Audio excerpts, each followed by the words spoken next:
2, 3, funky.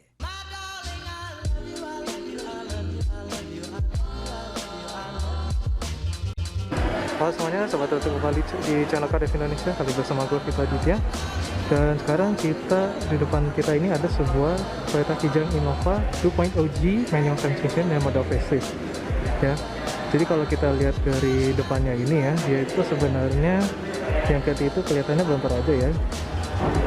Kalau kita bandingkan sama pre-faceliftnya itu, yang bedanya itu adalah grillnya ini sekarang sebenarnya mirip seperti Toyota Hilux, Toyota Tacoma, Toyota Highlander juga mirip ya. Dan kalau kita nyadar ya, dia itu sebenarnya lebih kecil daripada yang pre-facelift ya. Jadi sekarang tuh grill trapezoidalnya tuh kecil dikit, terus ada grill tambahan di bawahnya ya, yang juga dijadikan housing fog lamp.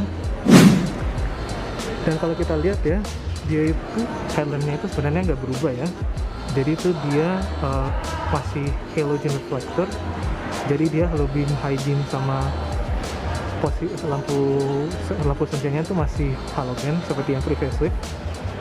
Dan kalau kita lihat ya, sekarang sein-nya itu sein nama fog lamp sekarang dia pisah. Dan untuk tipe G ini dia nggak ada corner sensor. Dan bedanya sama tipe V sama yang tipe Venturer ya, dia ini fog lampnya masih halogen loh ya. Padahal kalau Hilux G itu dia sekarang udah di fog lamp meskipun dia headlampnya masih halogen ya. Dan kita kalau lihat ke samping ya, sekarang dia velgnya masih sama ya, dia ukurannya masih 16 inch. Dia sekarang desainnya lebih ke jamet-jametan lah ya, masih lebih kayak sporty gitu dan udah two-tone. Oke. Dan ini juga tipe bensin, jadi ada emblem 2 VVTi-nya. Oke, sekarang kita masuk ke dalam. Untuk door trimnya sendiri sekarang dia nggak berubah ya, cuman ganti warna doang. Dan sekarang dia itu warnanya jadi warna coklat tua ya, kayak di Fortuner PRC yang pre-facelift ya. Dan juga bahannya ini sekarang lebih keras ya, masih fabric ya, bukan blue biru lagi. Ya, door handle juga masih matte black biasa. Ini berikut juga dengan ini ya, nggak piano black sama chrome ya. Kalau di kayak di Innova V sama Venturer. Dan sekarang tombol parking sensor udah nggak di sini lagi, sekarang udah integrated sama rear view camera di head unit itu. Dan jika kita masuk ke dalam, dia sebenarnya nggak berubah ya layoutnya ya. Setirnya masih biasa, masih polyurethane steering wheel, steering switch masih ada, tombol untuk MID masih ada ya. Dan rear penetratornya pun itu juga nggak begitu berubah. Cuman kalau kita startup ya, tapi karena kita di showroom kita nggak dapat kunci.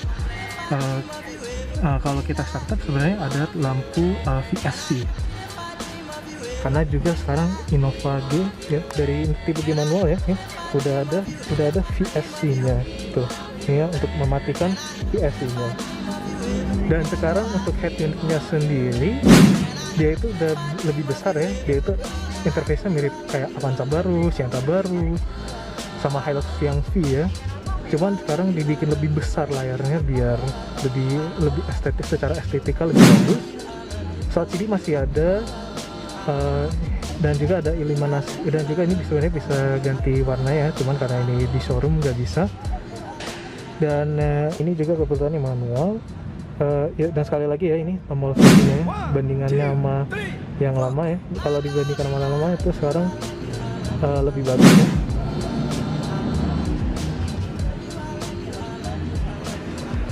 Dan untuk joknya sendiri sebenarnya, sekarang dia itu jadi warna coklat tua juga ya, dari warna coklat terang sebelumnya, cuman karena ini dipasang cover ya, biar kelihatan.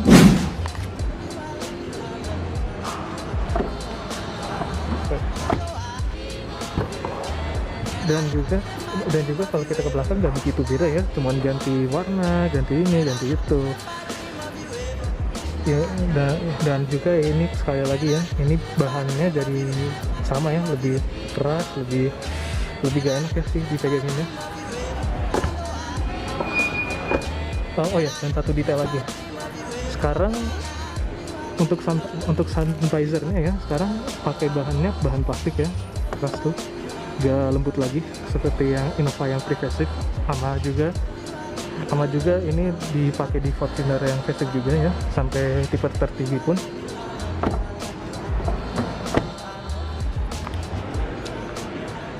Dan untuk belakangnya sendiri gak ada perubahan sama sekali ya, masih sama aja seperti yang sebelumnya. Cuman untuk tipe G sekarang dia udah punya kamera mundur, dan kamera mundurnya ini jujur aja agak menonjol ya. Kalau dulu sebelumnya tuh kan OEM fit ya, agak integrated ke dalam gitu, kalau sekarang lebih menonjol gitu. Untuk harganya sendiri, untuk yang tipe manual ini dia harganya 337 juta rupiah. Untuk yang Matic sendiri itu naik 20 juta, jadinya 357 juta rupiah. Kalau dihitung-hitung dari yang Prevasive, harganya itu naik sekitar 10-11 juta. Dan menurut saya ini agak worth it karena kita mendapatkan yaitu kamera mundur, layar yang lebih besar, sama stability control yang kalau kita pikir-pikir itu gak bisa dipasang secara sembarangan. Mungkin itu sekian dari saya. Salam sejahtera bagi kita semua. Gusita Aditya, sign out. Kijang baru.